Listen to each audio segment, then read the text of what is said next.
my book Chokehold, I was thinking about, well, why do black men commit certain kinds of crimes disproportionately?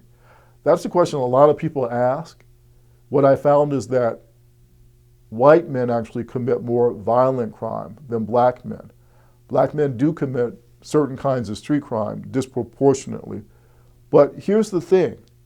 If you look at the conditions that make people at risk for committing crime, like growing up in a high poverty neighborhood, about not finishing high school, about growing up in a home that just has one parent, those factors actually turn out to be better predictors for white men to commit crime than black men.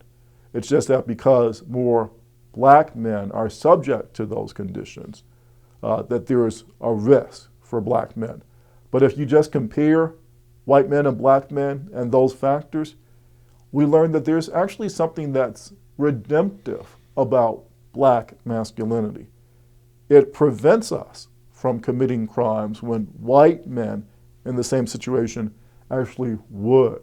So when a lot of people ask, well, why do black men commit so much crime?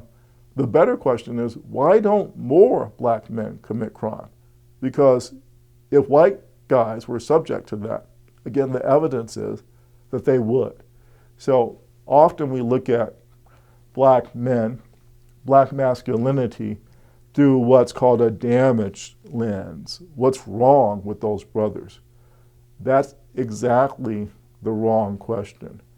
What we ought to be thinking is, what is it about black masculinity that provides those brothers with the strength to maintain?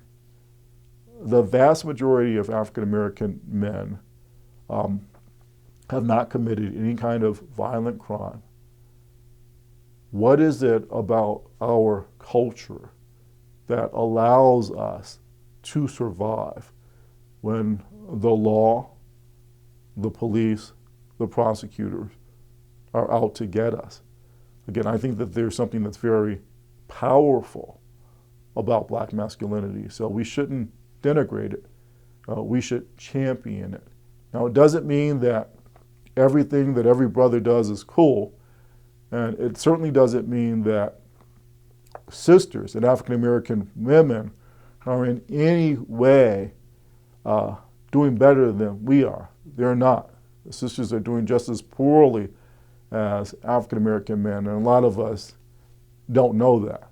But at the end of the day, it's not about a race to the bottom. It's not about who's worse off, black women or black men.